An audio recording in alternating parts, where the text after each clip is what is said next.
Happy Wednesday. Happy Wednesday. You are tuned in to Legacy Transitions. What is it called? I messed that up, huh? Yeah, you really did. You didn't have your juice or something. I'm telling y'all, you tried to hate on me. All right, let's rewind it. Happy Wednesday. Happy Wednesday. You are tuned into Transitions. Yes. Life, Lessons, and Legacy. Yes. With Hyacinth and Robert Henderson Jr. of the Henderson Financial Group. That's it. You got it. I got it. I made it through. You got it. Okay. The stars of the moon or orbit, yeah. or Pluto's transiting right now. Where's Mercury? Today Wednesday? Yes. Mercury is ruling Wednesday as always. The planet of expression, using your voice. What about Saturn? That's Saturday. That's Saturday? Saturn rules Saturday. See how that works? Saturday. Guess what rules Sunday? I never hear you talking about uranium. Guess what rules Sunday? Who? What? Guess. Saturn rules Sunday. I don't know. Moon. The moon. No, that's Monday. Oh, Moon Monday. Well, who's on first? First is June. The week starts on Sunday. Who's on second? The week starts on Sunday, and the sun rules Saturday. Well, who's on third? We're not doing this. How you feeling? I already know what type of time you on, what type of time I'm on, but I understand the transit. Stay transiting. You just got to hear 20 seconds. It's da-da-da-da-da. You know, I was thinking about that. Yeah, what? I was thinking about that today as I was doing my journaling and just thinking about how life progresses. Yes. And when I first started, like my very first radio show, right, when we were down at the station, right, and how James T, shout out to James T, thank you for your mentorship, how he used to call me and text me and encourage me before the show, after the show, days before the show, and after the show, he would always say, just be yourself, just be okay. And so I remember that was a process. And now I literally slide in here 2 seconds before time and like, all right, let's do this. You sure do. Not a care in the world. Like 2 seconds, like lights, action, cameras, boom. Let's go. Let me put my lipstick on. But that only demonstrates, the reason why you was kind of hesitant or you had a little fear in you because it was new, right? Yes. And it appeared to be something that's going to be very difficult because you had never done it. Correct. Right. Yes. So the whole point is everything that's worth doing, everything worth having is always difficult at first. You should always, if you want to grow and learn and be all you could be in this one life, the life you're living right now that you're conscious of, you should dedicate yourself to always doing something hard. Or grow through it. Just grow through it, right? Yeah. So I believe that action combats fear. Something else I journaled about last repetition. night. Yeah, but action, taking the action. Because like I was just I don't know if I was afraid, I was nervous, I was anxious, I really didn't know what to expect. And the more I did it, that's right. Action, consistent action combats fear. And now it's just like, all right, let's get up here, let's talk to the people, let's rock and roll and moving and shaking, repetition does it. That's everything in life though. Everything, everything. But that's something they never talked to us about in grade school, about the power of repetition. Yeah. A lot of people say, I can't do something. I don't know how to do that. But those people that in the Olympics, a basketball player, anybody who's really good at what they do, I tell you, it's repetition. Gotta keep doing it. Over and over. And that's just not one of our daily thoughts about doing something continuously over and over. You know that book called Outwitting the Devil by the devil says, if I can make you fail at something 3 times,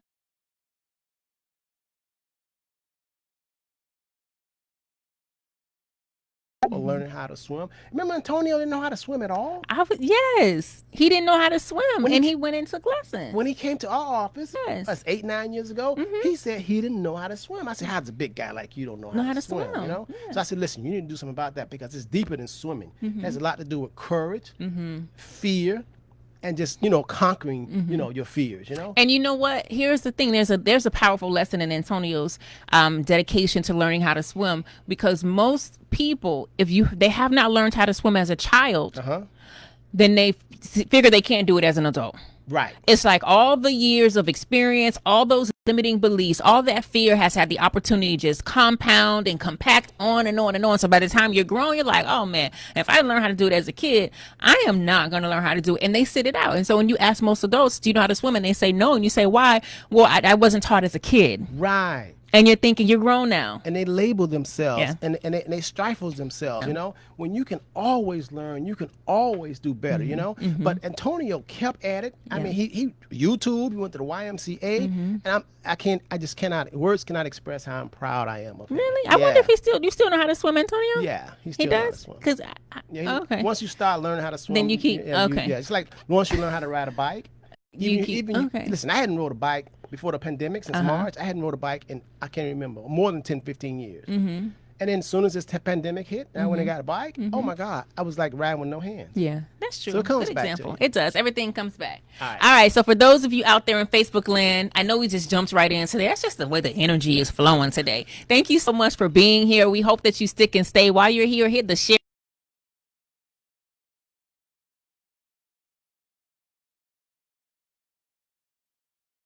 So I know you old school and play by the old rules. Let me break it down. This or that? This or that. So let's say like you're just getting to know someone. Okay. You're entering the dating phase. This was back in the days, right? So I think maybe when I was like in my 20s, this is something that we used to do. And I'm 30 and I'm going to be 40 this year. I know. Can you believe that? You off the calendar.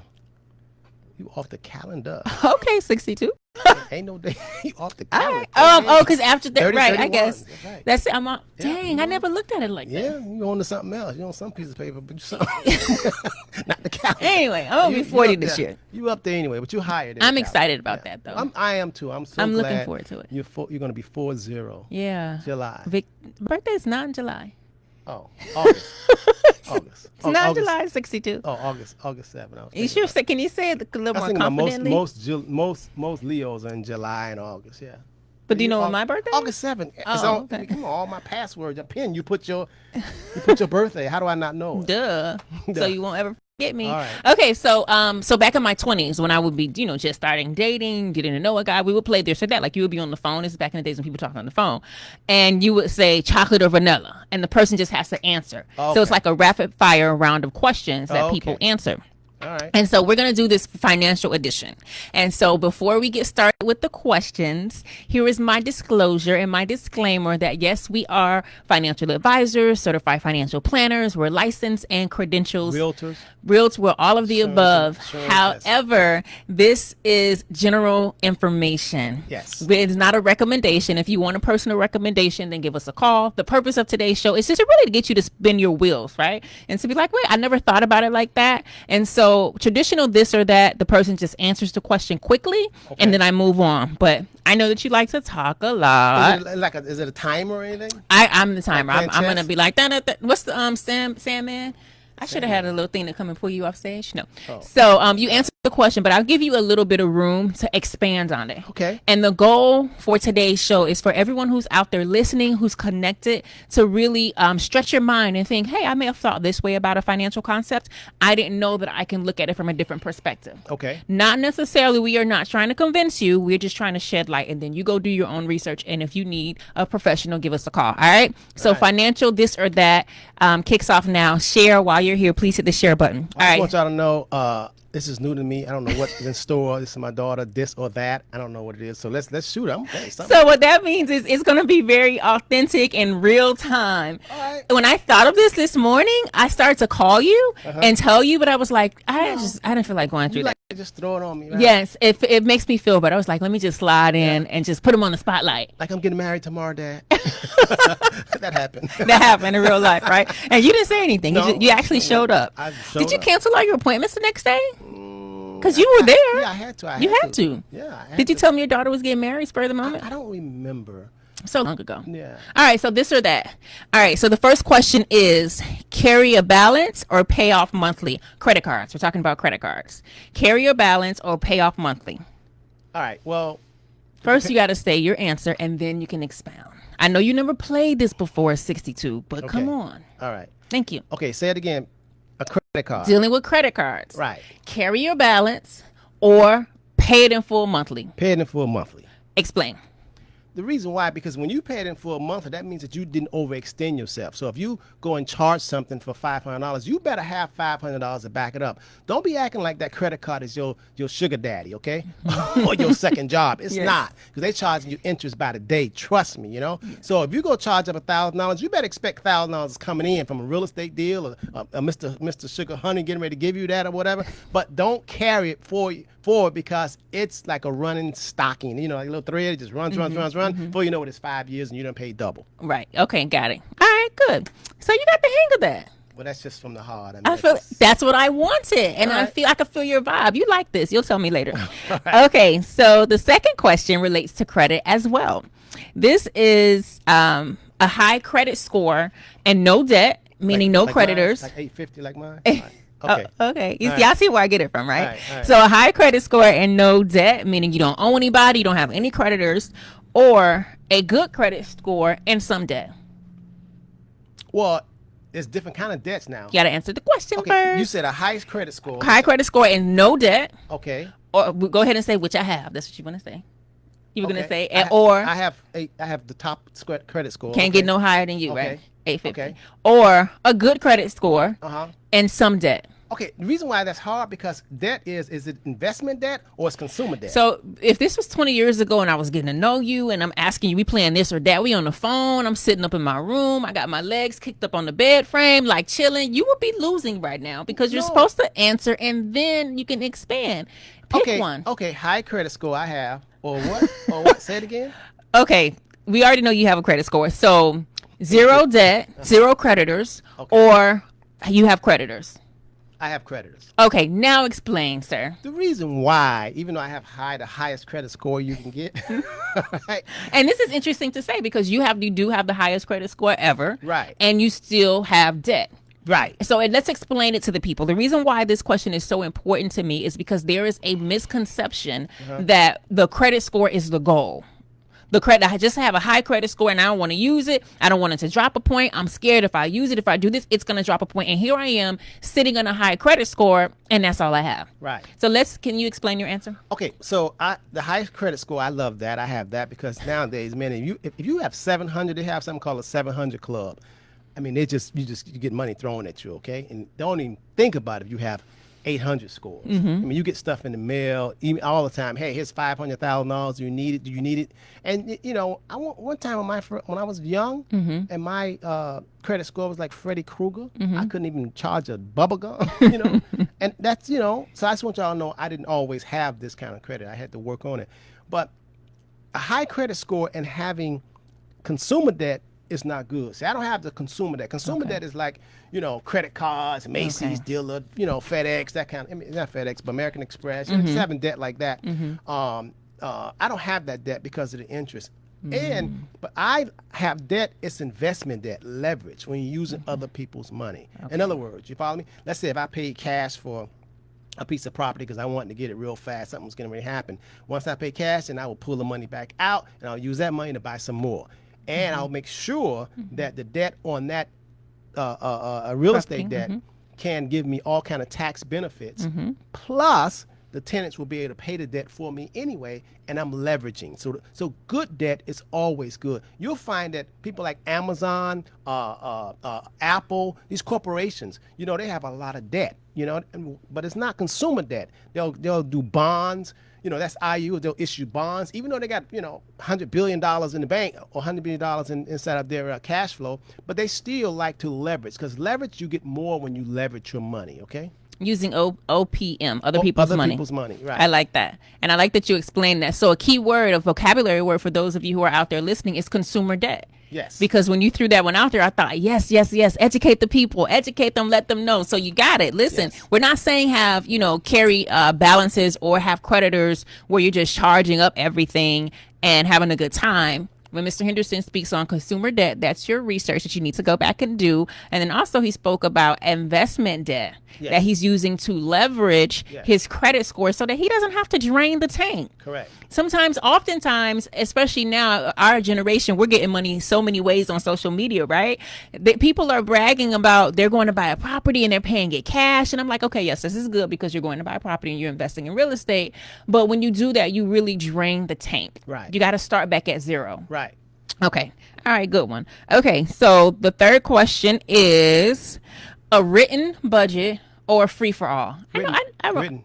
You don't even need to know. Okay. Written. So how are you so sure that a written budget is what's important? What about the people who know exactly they can rattle off their expenses off the top of their head? Why do we need to write it down? You know, when I was just starting out, I say when I was like 18, 19 years old, and I was hustling. I used to drive. I didn't buy a car. I didn't buy a car if it cost more than $300. So I always buy a lady down the street who died car, and I would go and buy that, And it was always probably 10, 15 years older. And I was 18, 19 years old, right? And the most I would put into that car, probably $2 for gas, because that was so cheap. You know what I mean? So, I've always looked at myself as being able to leverage my money. Okay. You follow me? Okay. I always been to leverage my money, and I started talking about that because of almost all of those cars, the gas meter was broke. Okay. And I never filled the car up, but I knew how much $2 or $3 worth of gas would take me. Okay. But the gas meter was broke. Okay. A gas meter reminds me of a budget, so I had to guesstimate how far I could drive on that $2 or $3. Wow.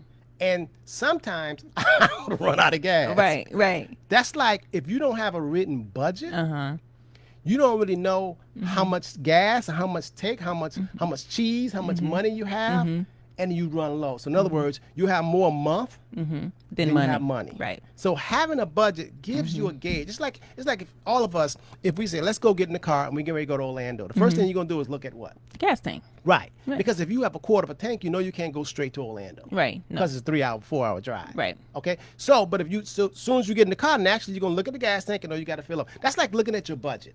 So all of a sudden, if you know that you're making $4,000, $5,000 a month, and your expenses come to $4,500, you have $500 more. There's no sense in you going out overspending because your budget won't allow that. Okay. I love that. So I look at... And writing it down, though, that's the key. You have to write it down because you can't do like I did when I was younger. Right. Just guesstimate how long the gallon will last. Right. And run out of gas and have to push it. Right. Okay. And you learn. Sometimes it worked out okay, and some days you were out there pushing your car. It just gives you a gauge. Really, when you're driving on a car, a speed thermometer is really as your gauge. If you're going 80, 90 miles an hour, okay, you better slow down. You better bring this thing back down to 70. Right. That's a budget. And metaphysically, it's a budget. Okay. You're saying, okay, Lord, you're watching yourself. In other words, you have guard gates on. You got to do that with your money. Yes. So for everybody who's out there listening, especially if we work together one-on-one, this is where I remind you all the time, it's not good enough to set your budget and forget it. No. You have to check in. You have to check in and see what's going on, where the money is going, so that you can really have an idea of what's happening in your life as opposed to just kind of winging it. So I love that you had a real life example to tie in. Okay. All right. Good one. Oh, and writing it down. Writing it down is important. And before we move on, for those of you who are out there listening, I want you to ask yourself, do you even know what your number is every month? Yeah, what's your number? What's your number? Yeah. Because some of you may be saying, well, I don't write it down. I don't have a written budget. But then in the next breath, Mr. Henderson knew how far $2 or $3 would take you. Oh, yeah. There are some people who don't have a written budget and don't know how much they need every month. Right. They have no clue. So if that's you, this is your cue, your sign from the universe to say, hey, let me get and spend some time with my money. What's your number? I always ask you that when you talk to me. Yeah, what's your number? What's your number? What do you mean? I mean, what is your standard cash flow, your standard of living each month? Do you need $3,000 a month? Do you need $4,000 a month? Before anything happens, you need that. That to take care of your essential needs every month. And most people say, I don't really know. That's like not not knowing how much gas you have or how much it takes to fill up your car. You need to know how much it takes to fill up your car. That's a budget. Yeah, good. All right. Okay, this or that. How are you enjoying the game so far? Oh, I just love it. Oh, your facial expression showed it too. Okay, GoFundMe or life insurance? Oh, that's easy. Life insurance. Okay, GoFundMe or building your business connections? So you switch, GoFundMe. They're both okay. Let's do the first one first, and then we'll go back. This is my brain just missed. The reason why you want to have a life insurance because you're already prepared. You bring in what we like to do. We like to bring your future into the present and prepare it right now for your future. So when we tell you, listen, you need some sort of protection. You need to protect yourself and your family. I mean, if you protect your car, you have auto insurance, you have homeowners insurance. You know, a lot of people won't even retire yet because they're waiting on health insurance. So that's the same insurance, So instead of GoFundMe meaning that you don't have any protection. And I guess you don't really care how they bury you, but you need to have and be responsible for you or even your children. So in life insurance, a 30-year-old can get a $500,000 life insurance policy for $160 a year. A year.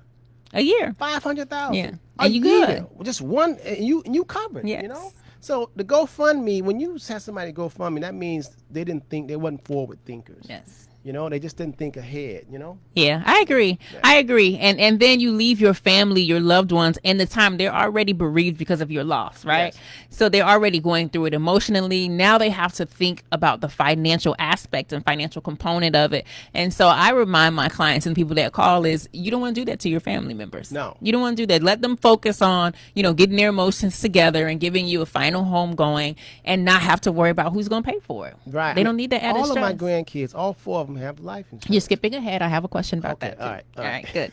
All right. So, so the next question is buy term or invest the rest, or whole life policy. Well, I would say back in 2002, I would have had hands down, don't buy term. Don't buy whole life. Right. Or don't buy a permanent policy. That was 2002. Okay. Now it's 2021. Okay. A lot has changed. The products have changed.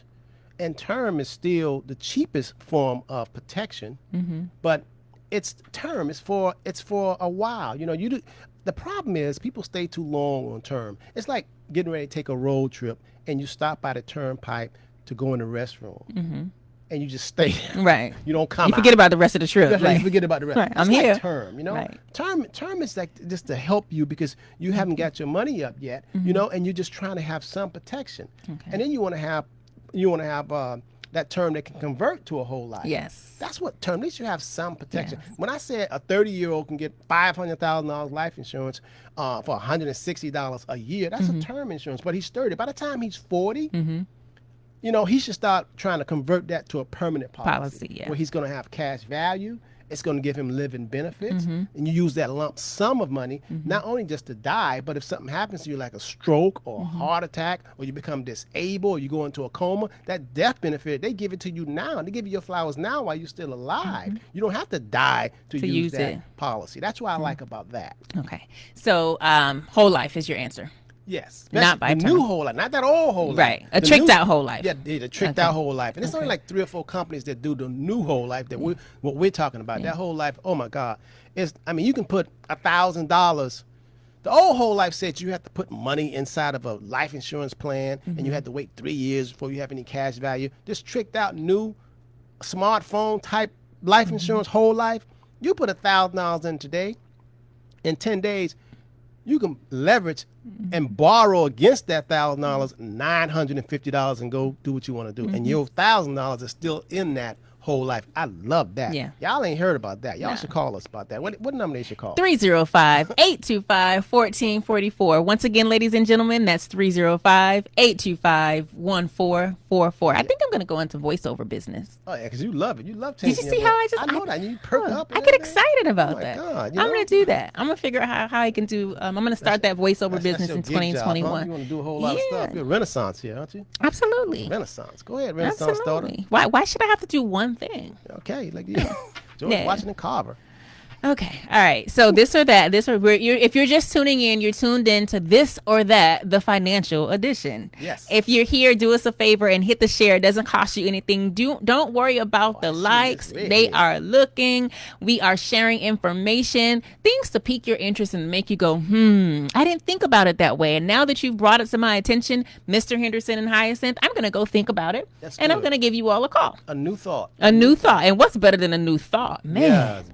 A new thought. A new thought is amazing. And then, before we move on, the thing that I don't particularly care for about the buy term and invest the rest thing is people never invest the rest. They have statistical data Yeah. that tells, because they know your behavior. They know exactly what you're going to do. Yeah. McDonald's know how many French fries, basically what they're going to sell on Monday, Tuesday, Wednesday, and Friday. They've done the data. They know the data, and they know it. They know it. Probability, they know it. Yeah.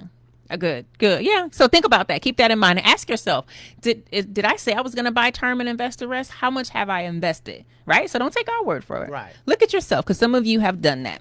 Yeah. All right. Oh, Miss Redhead says, I have got a great voice. Thank you so much, Miss Redhead. Yeah, she's just a renaissance. Thank you. You act like you want me to do one thing only. No, I never see. Have I ever done one thing only? Have you No, ever known me to do no, one but thing I want to only? think outside of the box. I'm going to do the like voiceover that. business. Voiceover, and you're a financial advisor. And then I can be animated. And you playing the piano. Let's move on. Okay. All right. So, and you're going to Harvard. Here I am. I start Saturday. Oh, yeah. I am so excited about that. Okay. So here's the thing. I don't know what I was thinking, right? You know I move fast. Yes, you do. So I was like, okay, I'm going to enroll in this course. It's a 6-week course on Saturdays from 8 a.m. to 11 a.m. And I'll just shift my Saturday schedule and I'll be okay with it. Yeah. Child, people emailed me on Monday. They was like, you need these 3 books. Here are these 5 articles you need to read. You have a study group in the middle of the week. This. I'm like, you thought it was just that easy. Just show up and, tune in. No, you guys are going to have a kumbaya session. Y'all just talk. No. You got to read. And I'm telling you, those books have no pictures in them. I know. I ordered them all. I went on. It was like midnight. I ordered them all. They've already come. They try to scare you. They get this thick with no pictures in it because they want you to go back like, how dare you try to get some knowledge. This is the How great bad odds. do you want it? That's right. That's how life is. And it's so funny that you say that because they made you take a survey in your welcome email. You had to take a survey. And they ask you, what's your plan for staying committed? Yeah. What's your environment going to be? What are you going to do when you get discouraged? They ask you all these things. Because I already know from history that you will get discouraged. Oh my gosh. They want to know where your mind is. Yeah. Did you tell them that you know about the stars and the moon and all that? Yeah, I told them I'm covered. Don't worry about that. I'm connected and protected. We good. I got this. I'm going to do this on my head. I may be low on sleep, but. Come on, can we get the this or that? You asked me. You brought this up. You like this or that. Just say you like it. I love it. I love this or that. Never heard of this or that, but I love this. All right, let's go back. Okay. Here's an interesting one. The husband, man, sugar daddy, whoever, whatever title, your lover, pays all the expenses in the household. Okay. Or are they to be shared and split? Well, it depends on. Okay. What's who is this yours? No. Oh, what's your response? Oh, it depends. Like your mom. I mean, my wife. I mean, Natalie. But first, you just say your response. Okay. And then you can expand. Okay. Your response is the man pays all the bills. That's I just want to hear you say that. Yes. You act like you don't want to say it. Okay, yes. The yes, man pays all the bills. Okay. Now, let me explain. My wife has, thank God, she's a house, she is a, what they call? Homemaker. Homemaker, mm-hmm. Yes. My wife is a homemaker, and thank God she's a homemaker, because I just don't understand how she keep washing every week. I promise you I don't understand the same clothes. If I was had to wash, I'd go out and buy some new clothes. I'm not going to keep seeing them same underwear and washing them. And I lose my mind. Groundhog Day. I would lose my mind. Okay. So a lot of stuff that she do in terms of just cooking and doing, I would lose my mind. So yes. In your situation. But what about if there's a situation where both adults work? Okay. The husband and the wife, the man and the woman, because not everybody wants to get married. Right. So the man and the woman, or the man and the man, whatever's your gig, your thing nowadays, we're open to that. Who pays the bills? Okay, so this is, since I'm a equal opportunity kind of person, and I have male and female in me. Right, okay? masculine and feminine really energy. All of us really do. We do. Okay, so if I'm married and my wife working and I'm working, I consider us a team. Okay. We are one. Okay. The money ain't no separation. Okay. This money is coming into our camp. And we're going to have a budget, and we're going to take care of what we need to take care. And after that, we're going to have some cash flow. And hey, and we're going to enjoy life. Okay, so you're going to sit down because you said you had a budget. You're going to have a budget, and you're going to sit down and have a conversation about who contributes or who pays what? No. Or you just splitting everything 50-50. That's just the way it should be. Yeah. This is the way I would do it. Reason why, because it's kind of like when I do around the office. You know, when I go and buy stuff, food for the office, or something, I go to Costco and load up. I don't say, hey, those are my chips or those are my, juice. No, I get that. Everybody can eat. Right. So in my camp, I believe all of us, man ain't no better than woman, woman ain't no better than should man. Contribute. Yes. Financially. If she's working. So here's the question. Here's another question. So let's say partner A makes $200,000 a year. Okay. And partner B makes $100,000 a year. And they loving each other, right? Of course, they're in the same house. They love each other. All right. Do you think that they should split the bills 50-50?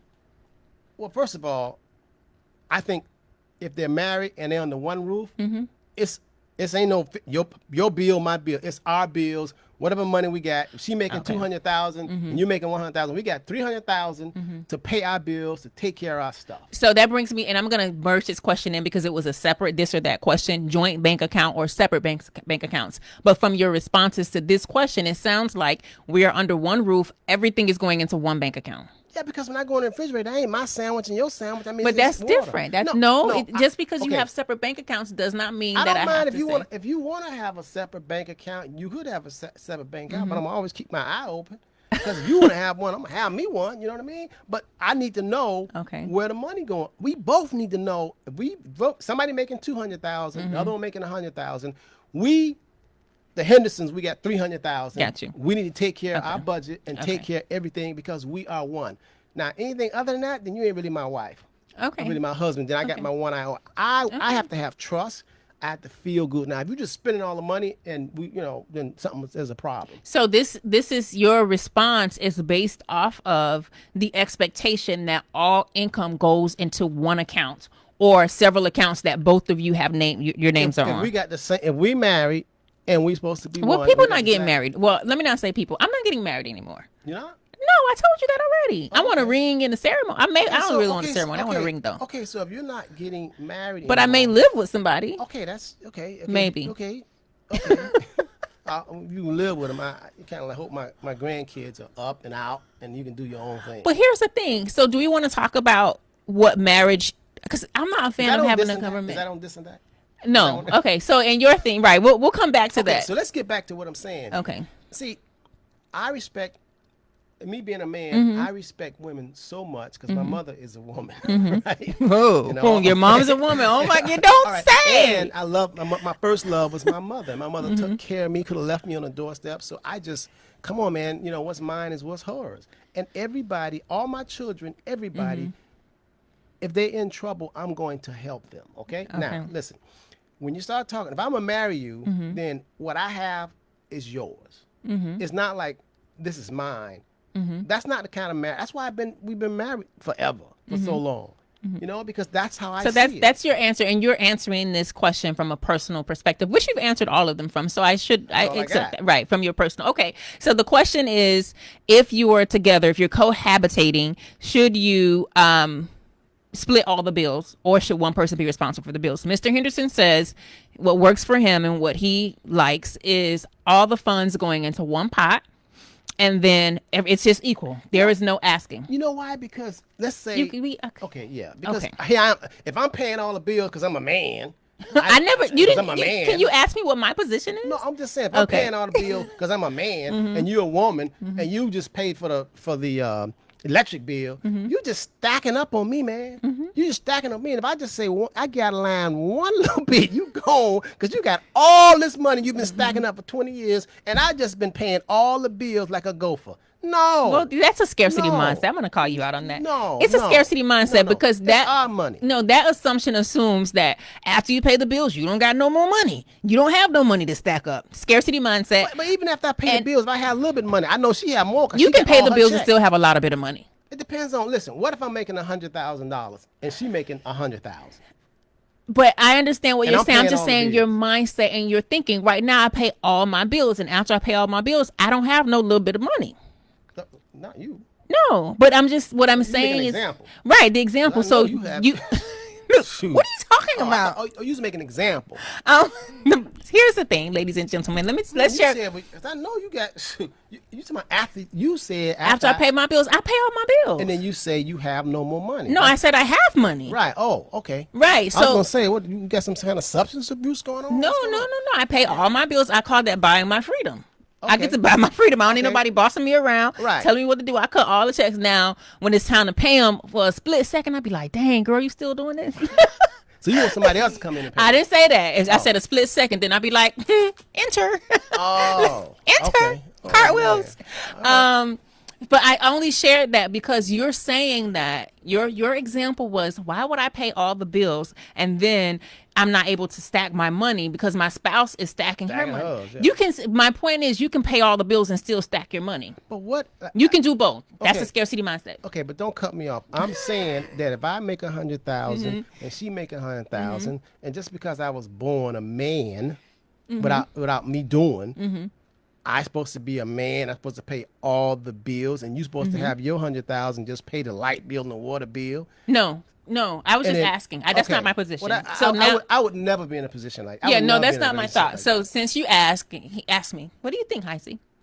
that. Okay, You want to ask me? I would never be in a position. Can you like ask me what I think? that. Okay, what do you think, Hyacinth? What's your position, Hyacinth? What's your position, Hyacinth? So my position is I don't believe that someone should be forced to pay all the bills. I believe that the couple should sit down and discuss and talk about what works for them.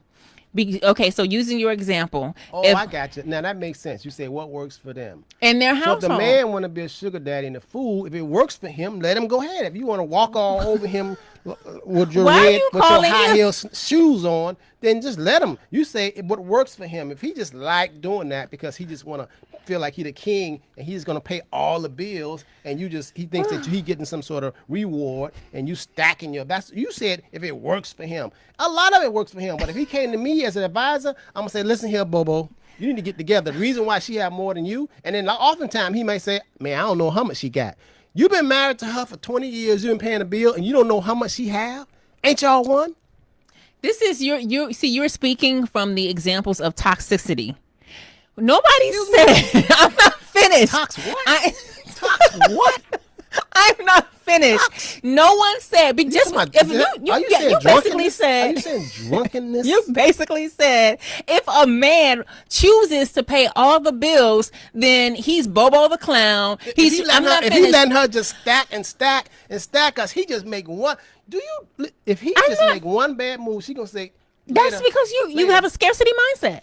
You're thinking Not about me. that. Yes, clearly you do. You're thinking about that. You're saying that said, if I let I her would pay never all the be bills, in that position. and if your client, Your mom don't work and I make all the money and she can spend Can I all finish? she want or whatever. So I don't have a scarcity mindset because I go, listen, I can create. I'm finish? a creator. Can I finish? Yeah, go So ahead. my point is, my perspective on this is, the couple should sit down and decide what works for them. That's true. And if they come to a decision that one of them wants to pay all the bills, Wanna we're be not used. going to call Okay. him. Okay. We're not going to call him names. We're not going to Okay. do low blows Okay, and that's what he say like.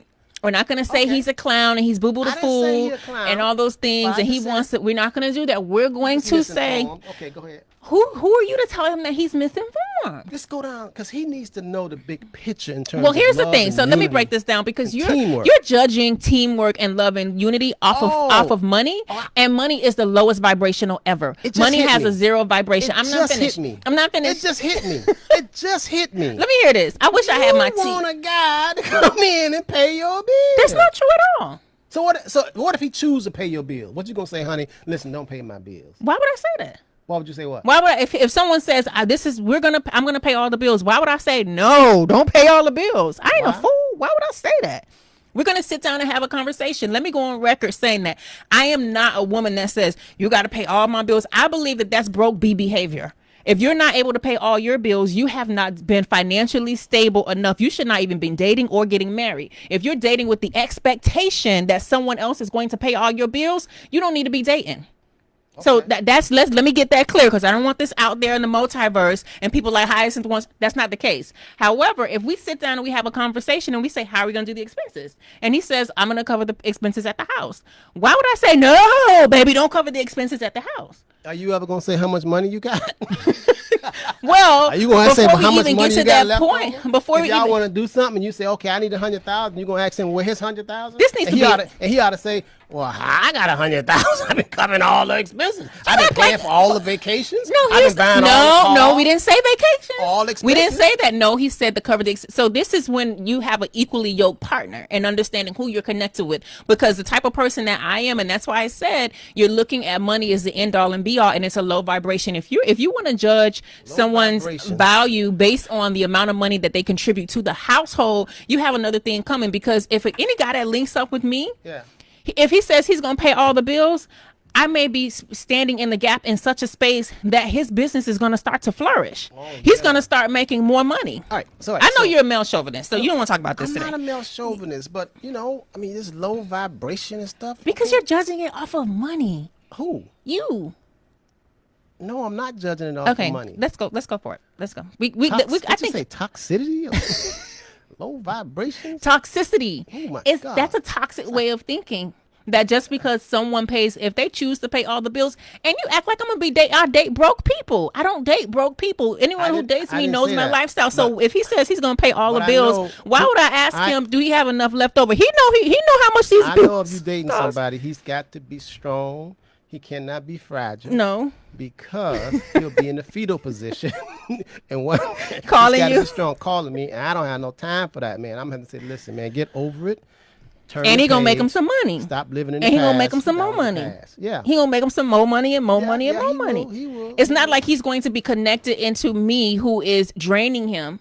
Right. I will be giving him life and empowering him. Help me out, Chris. No, you know that's how that works. Terry, y'all help me out. Okay, let's go. Let's go. The next week's show is on money and relationships. Right. Okay. So let's get back to this. You're tuned in to Legacy, Transitions, Life Lessons, and Legacy with Hyacinth Henderson and my dad, Mr. Look at my sweat mark, Mr. Robert Henderson.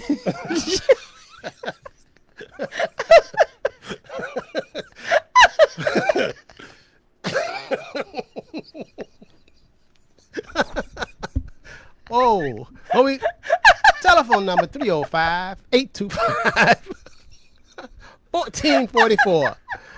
I am a certified financial planner. I'm a certified tax coach. This is my daughter. I watched her come out. Now she's 40 years old. I'm not 40 yet. And August you'll be 40. And she's frequency and vibrating. She's on a Mercury. Okay, come on. It shocks me, and I literally said, anyway. All right, let's go to this. We're playing this or that. This or that. Okay. All right. So we talked about we talked about joint bank account. Okay, here's a good one. Okay. Buying your home or renting your home. Say your answer and then explain why. Primary residence, home, not a house. Buy your house. Your primary residence. Well, that's where I live at, yeah. Okay, explain. Well, my primary residence, I use that, and then I pull money out, and then I go ahead and I buy other rental property. And the rental property will take care of, I don't have to pay a mortgage on my house. So now I got two assets with $1. Okay, I don't agree with that. Or, listen. Or, that's me, okay? Now, what I advise young people, or I advise a lot of people to just coming in, I'll say, listen, you're trying to get your financial house in order. What I want you to do, instead of buying your first residence, you have plenty of time to do that. What I want you to do, just like what I did, I first bought my first piece of property I ever owned. I bought a duplex, a 3-1 on one side, a 3-1 on the other side, right? It was brand new, all right? I paid $70,000 for that duplex because it was 1979. I got my real estate license, and I had this Jewish guy who worked in the office, and he was a developer, and he was building property. Okay. And then what I did was I said, okay, I'm going to buy that duplex. I'm gonna live on one side, and I'm gonna rent the other side. Okay. And you know how much the mortgage was? What? $600. Wow. So I rented the first side out for $500, and I paid $100. That was smart. Very smart. Okay. So when you first started, you always want to build some assets, and you want to buy the rental property, buy the investment property, because then you have all this. Say you have 10 pieces of investment properties, and all of a sudden they're bringing you cash flow. You can go buy your home if you want to chill out. Good. All right, I like that answer. Let's see. Oh, here's a good one. Life insurance on kids or not. Okay. So let me add a little bit more. So life insurance on kids or not. So I know back in the days, I don't know, did they still have Gerber Life and things like they still sell that? So see Willie say, what's a good ratio for couples? What's a good? I would love to continue talking about this, but we're gonna have to devote a whole show to it. Next Wednesday show, we're gonna talk about ratios and finances in relationships. I'm gonna tell you all right now, my position is firmly that the couple should decide. There is no standard ratio. Right. However, the couple, for me, and this is because what my lifestyle is, the woman has to be able to bring something to the table.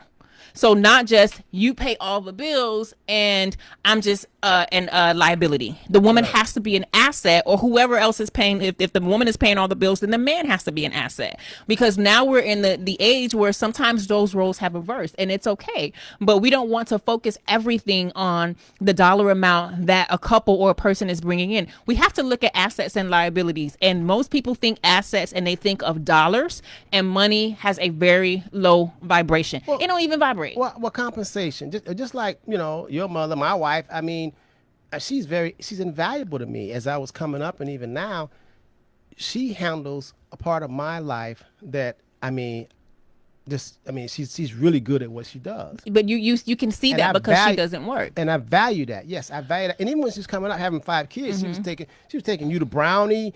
Your little brownies, and Girl Scout. I mean, she did a whole lot of stuff. And I would be running from the office, going to the soccer games in the last quarter, And that's your personal situation, that's and that's what you have to lean from. But it was so in other words, I didn't need money from her, but she was a hell of an asset. And that can still be the case, because here's the thing: if we're coming from 2 households where person A and person B both works, right, and so let's just say, like, we know that I have children. I have 2 children, a 20-year-old and a 10-year-old. Right. And let's say gender revolves. I'm still cooking. I'm still taking the kids to, practice and things like that. Right. So I am providing assets in other areas. Right. You still feel some type of way because you want me to split the bills 50-50 with you, but you also want food on the table. You want your dirty drawers washed every week. You want all of this done. Or should we say, okay, let's do this? Because the other thing is, I'm going to hire out. I already have someone to clean my house. Somebody put on the YouTube. So you want to talk about this now, next Sunday? Okay, let's wait till next show. Let's go down your this or that. Okay. Let's go on your list that you have. Okay. Because you're really getting ready to get deep into it. Yeah, because the way that I really want to put this and that off to next week, because I don't know if you're going to have the same energy next week. It's me. I was going to say, I think I could push. I know what to do to get. Love is the ratio you are one. Thank you, man. I know people. I agree. And I'm fine with that. Okay, if the person that I'm with wants to do it that way. This or that game, you can ask me the questions and we'll go, because that's very touching. Okay. About that, paying the bills. We'll talk about that next Wednesday. So y'all tune in, all right? Tune in. Now you already know we talk about next week. Right. Okay.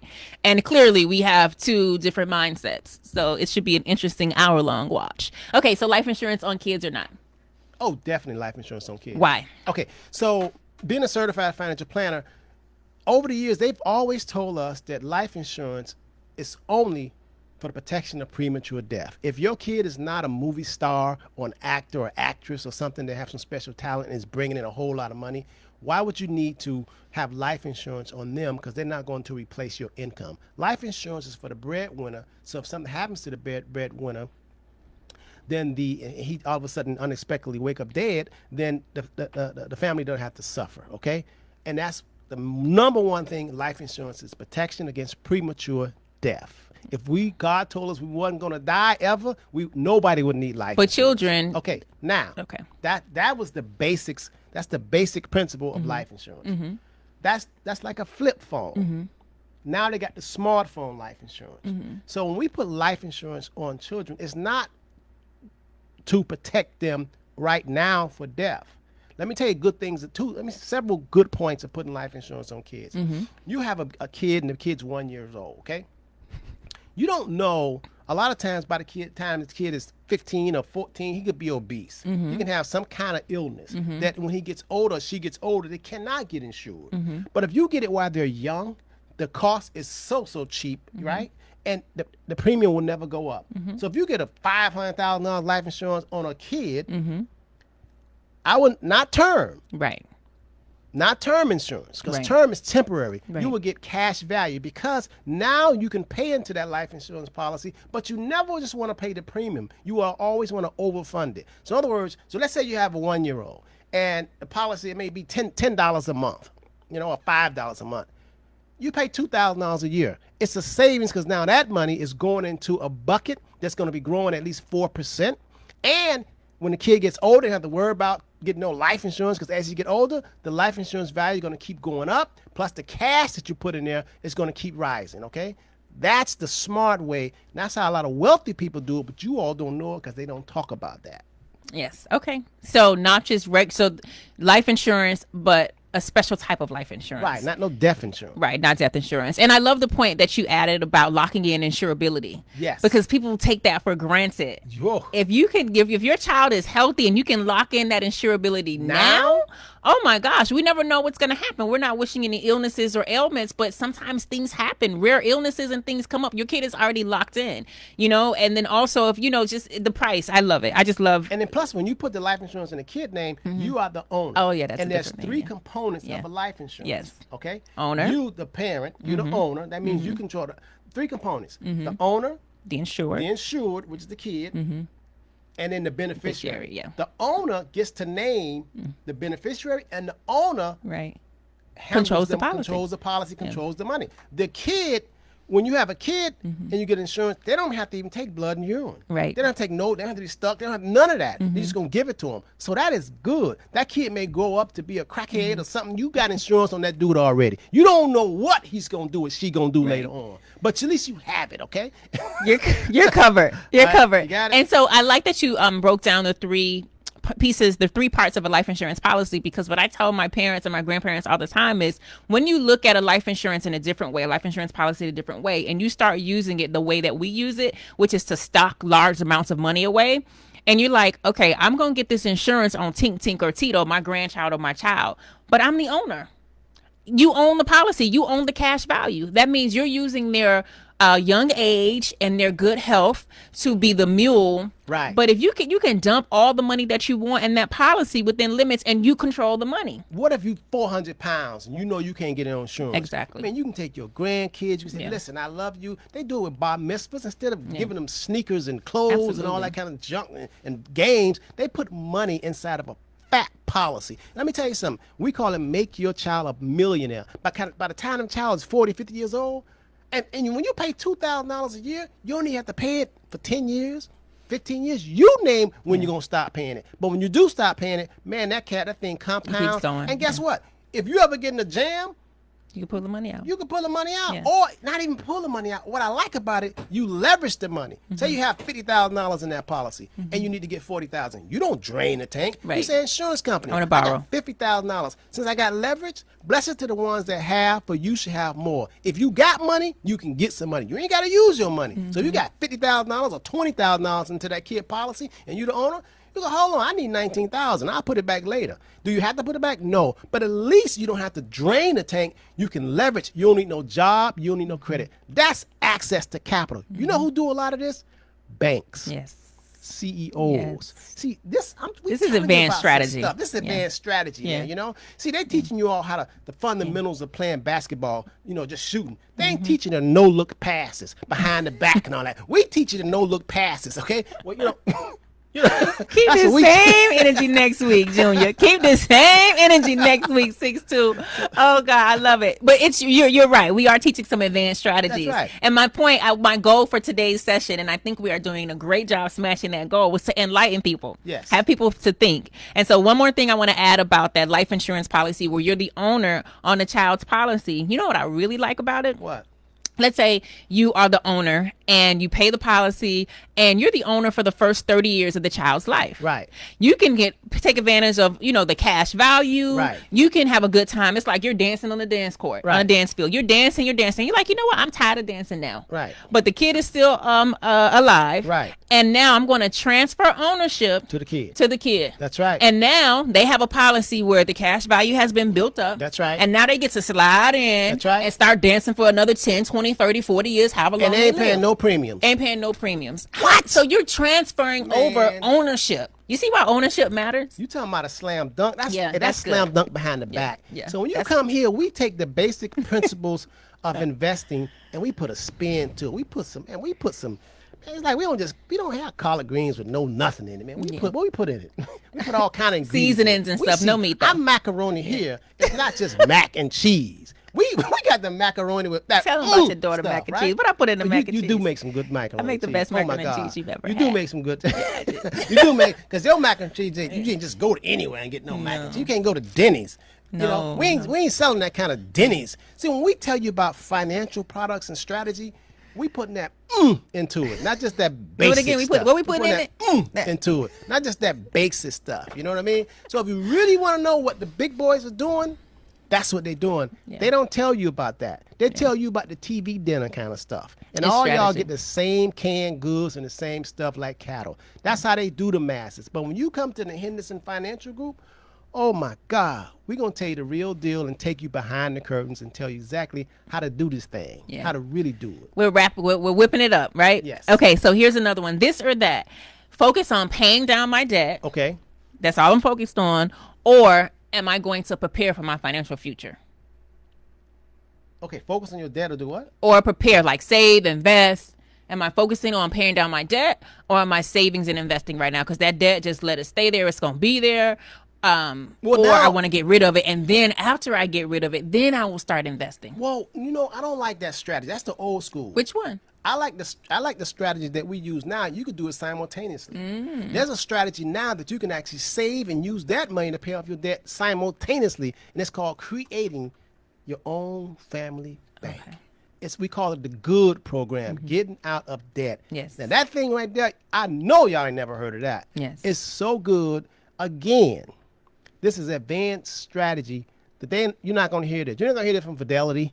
They ain't gonna hear this from all these this TV dinner stuff. You're just a number. And they're not gonna sit down and talk to you about that. I think it's important. I like that answer. Great job answering these. Spur the moment. We do it every day. I gotta test you. Like Chris says, I'm a personal chef. He said you're a master chef. Oh yeah, I'm a master. And he chef. said chefs. I like that. He's talking about both of us. All right, you're doing yourself. Okay. See, that's why I give it to you like I do. That's why I give it to you like I do. I'm gonna get my give back. Come on, Junior.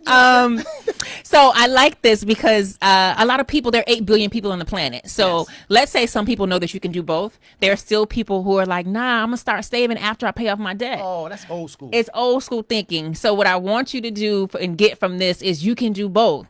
You don't have to worry about everybody else first and then come and take care of yourself. Take care of yourself. Like, okay, I understand you debt. I'm going to get you under control, but I'm also going to save something for myself as well. And we do that at the office. A lot of people don't know that you can do both. Yes. And really, a lot of financial advisors, they don't care about your debt. They're like, that's your problem. Right? Yeah. They don't care about your debt. They don't care if you have a will or trust. Yeah. They don't care if you drop dead. If you drop dead, they ain't asking you about They're like, that. how much money you got? That's right. What you putting on it? And what's your number? Right. That's it. How much you got? You got 100 grand? 100,000? And if you got less than 100,000, get up out of here. 200,000 nowadays. You come in with $10,000, you just go down. And then you're like, but wait a minute, how can I get to that point? I need someone to teach me and show me and educate me. And I could have 100,000 or 200,000 to invest, but I'm being weighed down by debt. And they're like, oh no, we don't want to hear that. Come back to us when you figure it out. Yes. And we're opposite. We don't do that at the Henderson Financial Group. No, we've been there. We've been there, done that, and we are passionate about enlightening you,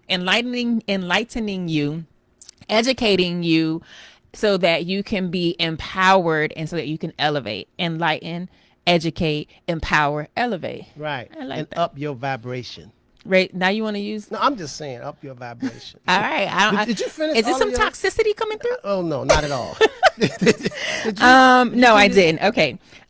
This is a good one. Max out your 401k or 403b. Is that the goal? Is the goal to max out my employer-sponsored retirement plan or build my own retirement plan on the side? Build your own retirement plan.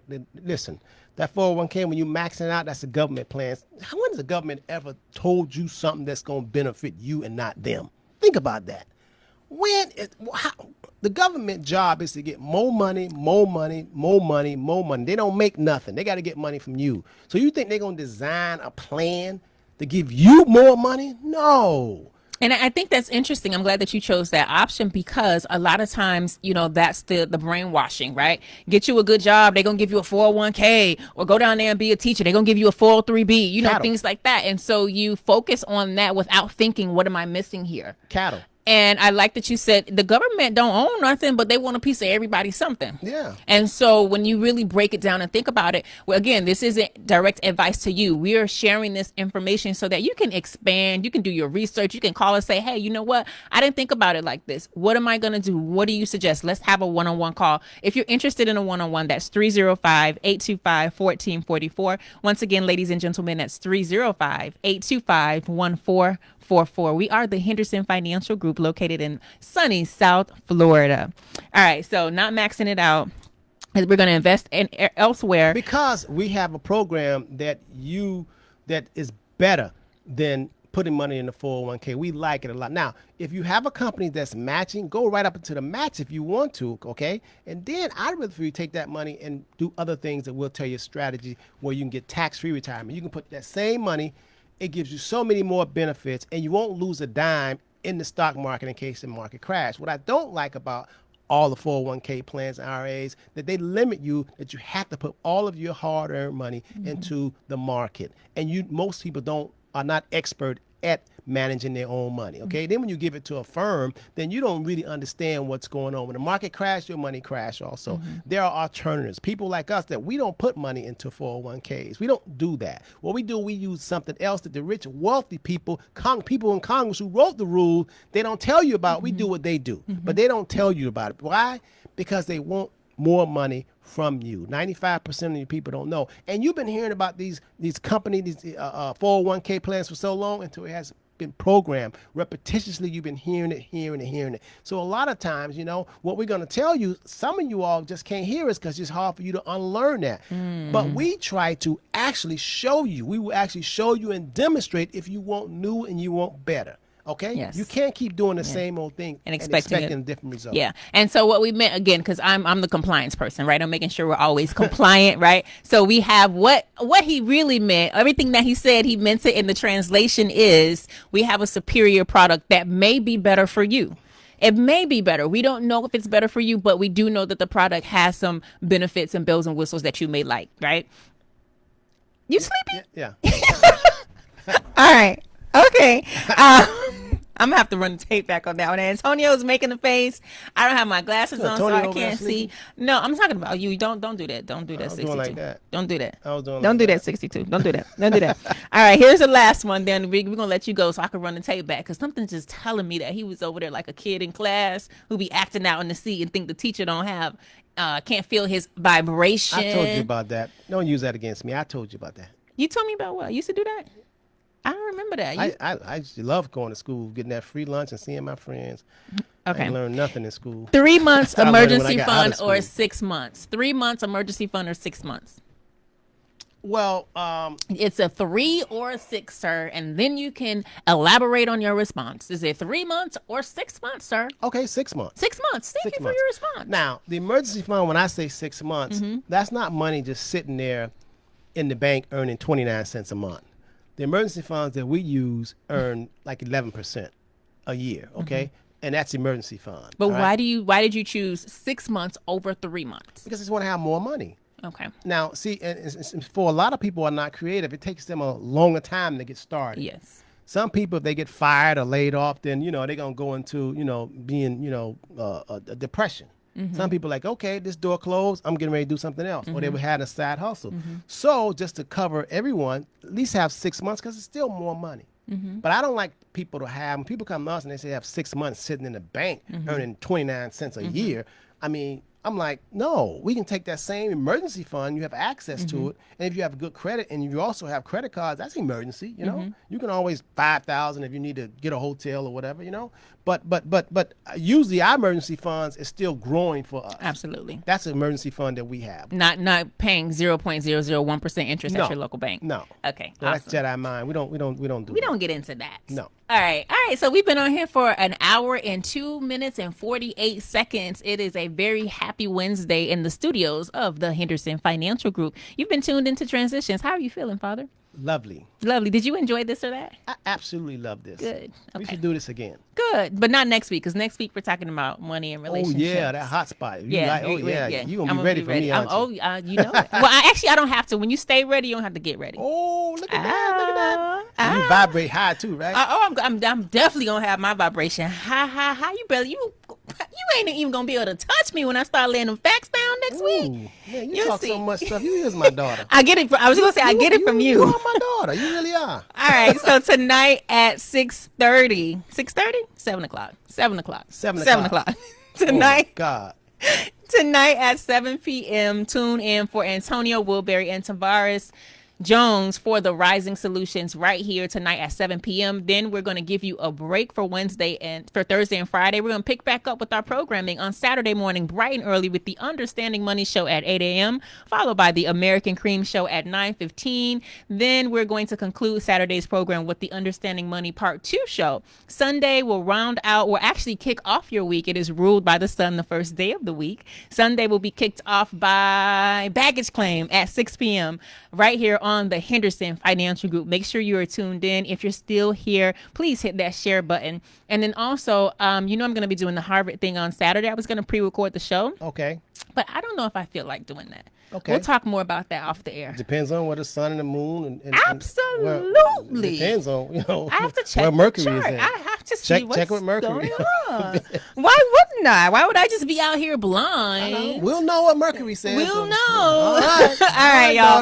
If you need some one-on-one financial planning, financial coaching, mindset coaching, whatever it is, give us a call, 305-825-1444. We are the Henderson Financial Group, 305-825-1444. I am Hyacinth Henderson, and he is Robert Henderson Jr., her daddy. My daddy. Thank you, Daddy. All right, y'all. Be good. Until next week. Peace. Peace.